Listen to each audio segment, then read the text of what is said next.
Mark Meirowitz is a political analyst, and he joins me now from Ashbury Park in New Jersey. Great to have you back on the programme, Mark. Tell us, why has President Trump changed?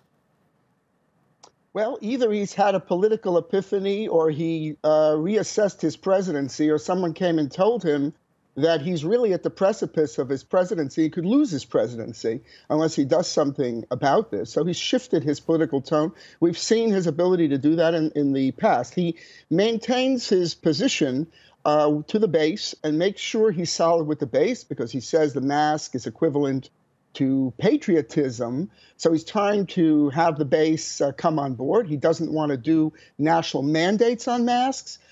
So that's the first thing. Second point is, I think he assesses that he can save his presidency only if, of course, the economy is good, and he harps on that, but also trying very hard to pump a lot of money into the vaccine. That I think, to try to save it, because if he gets the vaccine before November, then his presidency could be saved and could be assured. Okay. I think. I want to talk to you about that later, but first of all, do you think the fact that he said wear masks is actually going to trickle down? Are we going to see more people finally wearing masks in America?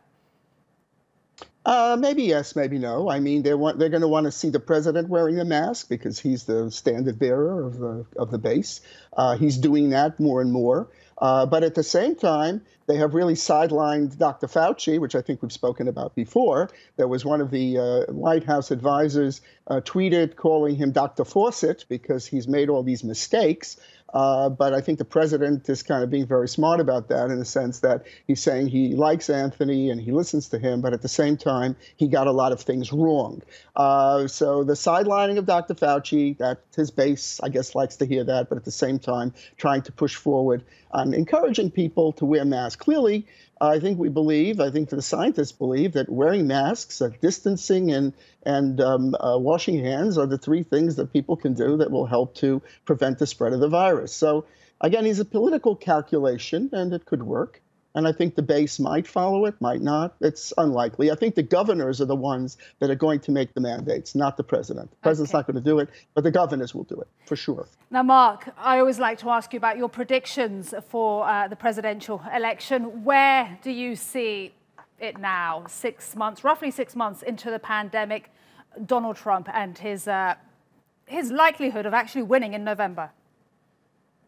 I think the key is, we used to always look at the October surprise. We have to see what happens around September, October. But I think that the one thing that we should watch very carefully is the president's answer to the question, which was posed by Mike Wallace of Fox News, of what about the election results? Will you accept them? And his answer was, I don't know, I'll see.